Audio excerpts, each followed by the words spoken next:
안녕하세요. 마인드 디톡스의 묻지마 캔디입니다. 오늘의 방송 제목은 부추기는 이온과 말리는 이온의 차이입니다.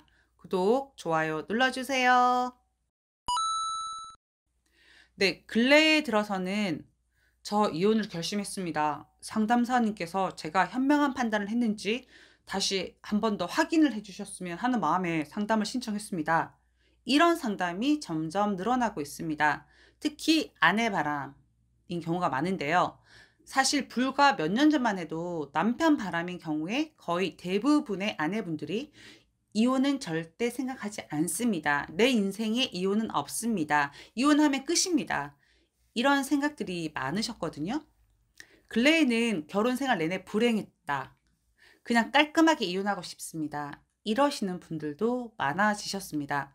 그리고 사실 이혼할 거라고 컨펌 받는다고 상담을 신청했다라고 하시지만 저랑 상담을 받으시려고 비용을 지불하신 분들은 아내와의 이혼을 원하지 않는 분들이 대부분이라고 저는 생각을 하거든요. 그냥 이혼하죠. 왜 저한테 상담을 받습니까? 누구한테는 이혼을 부추기고 안 하면 절대 안 된다. 당장 해라. 이혼해야 됩니다. 저는 아내분을 응원합니다. 라고 말을 하고 어떤 분들에게는 이혼이 뭐 쉬운 건 줄 압니까? 애들 아빠인 남자가 최고의 남편입니다. 제가 이혼하고 나니까 나는 과연 완벽한 아내였나라는 반성과 후회가 들었습니다. 한 가정을 죽을 때까지 지켜나가지 못한 것에 대한 아쉬움이 있습니다. 라고 말을 하면서 아내분들이 이혼을 하는데 못하게 하거든요.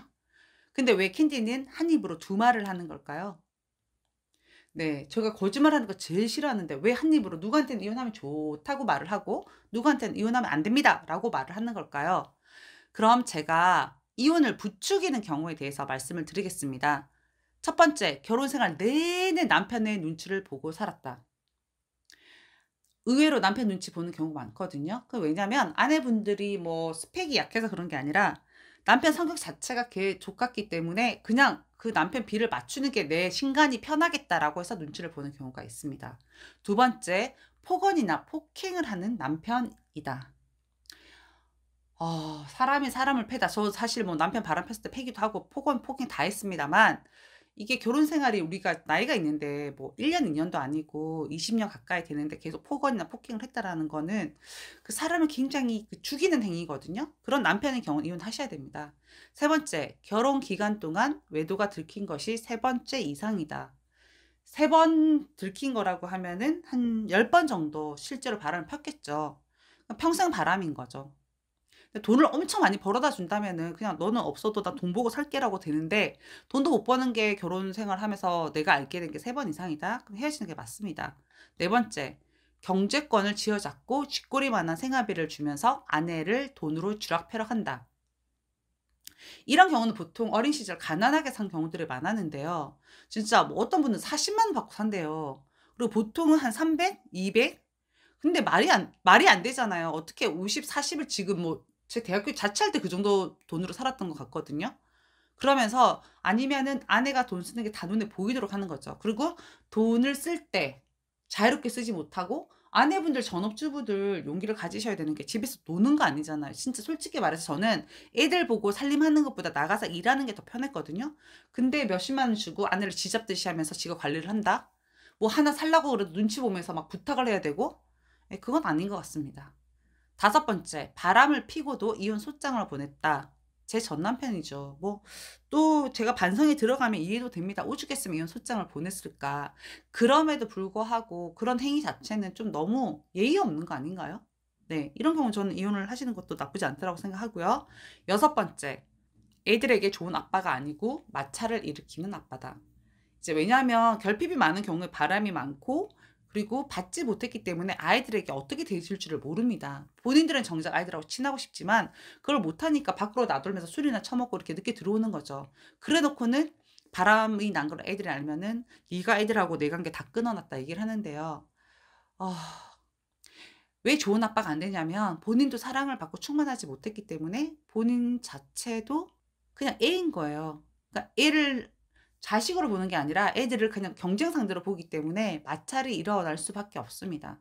일곱 번째, 도덕성이나 인성이 바닥이다.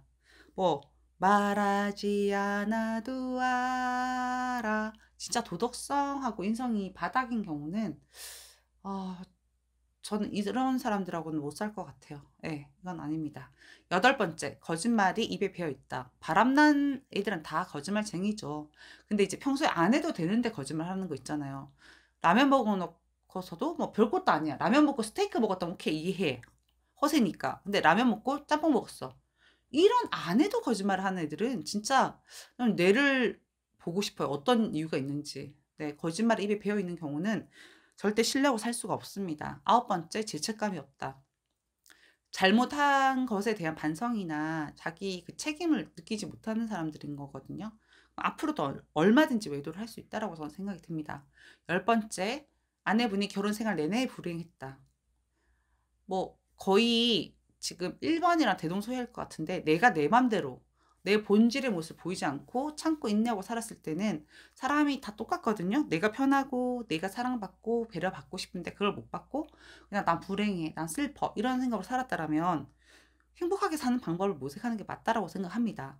11 번째, 똑같네요. 원래 아내의 본성을 잊어버리고 우울감에 젖어 살고 있다. 이런 아내분들 없을 것 같죠? 상담하면 목소리에서 바로 표가 납니다. "여보세요." 네. 너무 슬퍼요.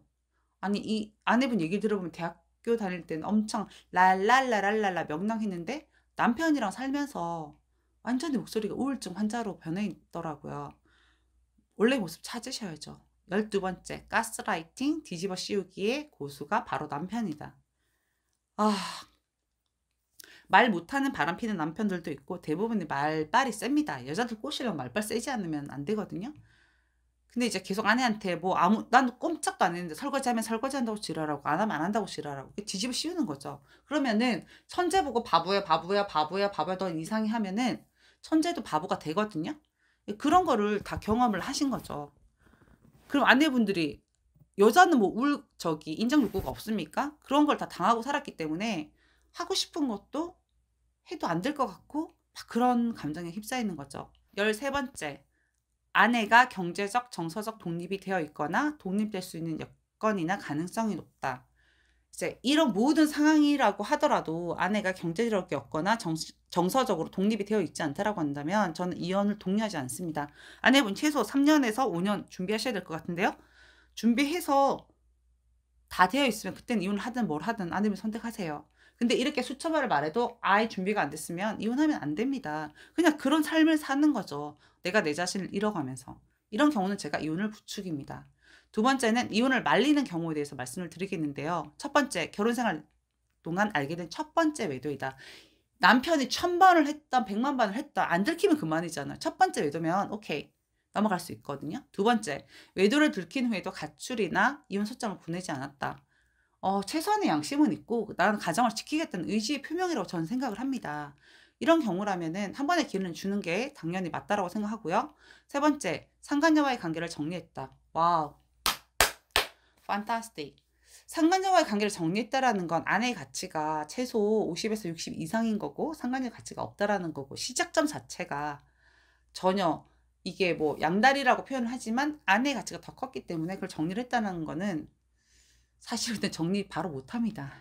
머리로는 되는데 가슴이 안 되고 이게 감정적으로 안 되기 때문에 다시 또 만나고 그러다가 상간녀가 집착을 하거나 뭐 집착하면 차라리 끝나는데 또 오빠 괜찮아. 내가 기다릴게." 이러면 또다시 달라붙고 5년 뒤에도 달라붙고 10년 뒤에도 달라붙을 수 있는 게 불륜 관계라고 생각을 하시면 됩니다. 그렇지만 정리를 했다. 그러면 오케이. 당연히 회복하셔야죠. 네 번째, 미안하다라고 반성하는 태도를 취한다. 내가 볼 때는 너무 턱없이 부족하지만 그런 태도를 취했다라는 거는 글쎄요. 외도 10명 중에 두세 명 있을까 말까 하는 태도니까 받아주시는 게 좋다고 생각합니다. 다섯 번째, 외도 상황을 알기 전에 평온한 부부 관계였다. 나이가 중년으로 접어들면서 40대 후반 이후로 제가 느꼈거든요. 저는 그냥 제가 행복했다고 생각했는데 쇼윈드 부부들이 정말 많았더라고요. 어쨌든 그 이전에 치명적으로 막 죽이고 싶다, 칼로 찌르고 싶다 이런 마음이 안 들었다면 그냥 같이 사는 게 좋지 않을까라고 생각합니다. 여섯 번째, 이혼만은 안 된다라고 계속 아내를 설득한다. 아, 이혼만은 안 된다라고 해도 살까 말까 하는 포지션에 있어야 되는데 남편이 이혼 소장을 보냈는데 "사랑해요. 이혼하면 안 돼요." 이런 입장 대보신 적이 있는 분들 진짜 너무 괴로운 상황이거든요. 어쨌든 "이혼은 안 하겠다."라는 표명을 한다면 저는 같이 살겠습니다. 일곱 번째, 코딱지만한 의리라는 것이 존재한다. 그런 거죠. 뭐 이렇게 바람 폈지만 애들 케어해 주고, 그리고 너한테 뭐 "내가 어떻게 해야 하지 않겠다. 미안하다." 그런 의리 같은 거 있어야 됩니다, 부부 시간에. 사람은 저는 의리가 있어야 된다고 생각합니다. 여덟 번째, 생활비와 양육비를 바람 이전과 동일하게 지급한다. 양심이 있는 거죠. 네, 이런 경우는 오케이고요. 아홉 번째, 아내분이 정서적, 경제적 독립이 1도 안 되어 있다. 이거 1도 안 돼 있는데 뭐 남편이 때려 죽일 놈이고 여기 이혼을 해야 될 뭐 13 가지 다 들어도 아닌 거죠. 이거 독립 안 되면요, 아내분 이혼하고 나서 정말 더 괴롭습니다. 저는 다 되어 있는데도 힘든 시간이 있었고, 그 힘든 시간이 이제 딱지가 앉아서 다 껍질이 떨어지고 딱딱해졌지만, 그게 아닌 상태에서 특히 경제적 독립이 안 되어 있다? 이거는 그냥 거의 지옥불에 들어간다라고 생각하시면 되고, 이혼하실 거면 경제적 독립 이루시기 바랍니다. 열 번째, 본질적으로 인성이 유하고 좋다. 에이, 뭐 이건 잘 모르겠습니다. 인성이 유하고 좋은 남자들이 바람 더 잘 피더라고요. 이게 진짜 유한 건지 좋은 건지 전 모르겠고요. 약간 좀 마음이 약해서 그걸 자르지 못하고 바람으로 이어지는 경우라면 그냥 받아주시는 게 좋지 않을까 이렇게 생각합니다. 사실 이혼은 웬만하면 안 하시는 게 좋습니다. 미우나 고우나 우리 아이들 생모, 우리가 생부이기 때문에 아이들에 관해서 욕을 하든 뚫과 패든 사랑을 해주던 어떤 사유로 부부지간에 다투거나 마음 상할 일이 없습니다. 물론 내가 때리는 건 괜찮은데 남편이 때리는 건 꼴보기 싫긴 하더라고요. 그래도 그 강도가 약하다는 거죠. 이혼해서 재혼하면 당연했던 것들을 다 지뢰받을 수 있거든요. 무슨 말이 필요합니까? 결혼하고 아이 낳고 키우고 싸우고 모든 희로애락을 함께하며 쌓은 추억들로 노년을 함께 보내는 게 가장 값지고 아름답지 않을까요? 그럼에도 나 자신 본연의 모습을 잊게 만들고 내 자존감을 바닥으로 만들어 버리는 배우자라면 이혼을 하는 게 맞습니다. As soon as possible. 네. 남녀가 결혼하고 살다 보면 그냥 설레임도 없고 그냥 전향이라고는 하지만, 그럼에도 상대방에게 지켜야 예의는 있는 겁니다. 저는 의리라고 말하고 싶습니다. 본인이 원하는 여자가 아니더라도, 내 비를 맞춰주는 여자가 아니더라도 내 아이를 낳아주고 집안일을 하고 아끼고 살았던 그 희생했던 시절에 대한 인정과 의리를 지키는 사람이면 저는 같이 살아도 된다라고 생각합니다. 그것마저도 없다면 말 그대로 씹새끼인 거죠. 그런 경우는 버리는 게 정답입니다. 얼마 전에 남편이 바람을 피고 이혼을 요구하고 집까지 나간 상태에서 확정기를 앞두고 엄청 반성하고 이혼 못한다고 난리 버거지를 친 남편이 있었는데요. 뭐 재산은 이미 아내분한테 준다고 다 얘기를 했고, 근데 그걸 다시 글로 적어주신 아내분이 계셨는데요. 아내분이 이혼 안 하면 이제는 나 죽는다고 소리소리 지르고 땅바닥에 머리 찍고 받고 난리가 났거든요. 진짜 6.25 때 전쟁은 전쟁도 아닌 그런 상황이었어요. 근데 너무 속 시원하더라고요. 왜냐하면 저는 그 아내분과 상담하면서 그 아내분이 얼마나 힘들어 했었는지 제가 다 알거든요. 이제는 이렇게 너무 많이 성장을 하셔서 아무렇지도 않게 자신의 이야기를 하시는 모습을 보고, 아, 늘 말씀드렸던 이혼해도 되고 안 해도 되고 이런 상태인 것 같아서 기분이 좋았습니다. 배우자의 외도 내 삶에 있어서 잃은 것보다 얻는 게 더 많은 경험일 수도 있습니다. 그런데 그건 여러분들에게 달려 있습니다. 파이팅입니다. 네, 네이버 카페에서 묻지마 캔디 마인드 디톡스로 검색을 해주세요. 상담을 통해서 여러분들의 문제 해결에 실질적인 솔루션을 제공해 드리겠습니다. Have a sweet mind detox. 다음 방송일에 우리 또 만나요. 안녕.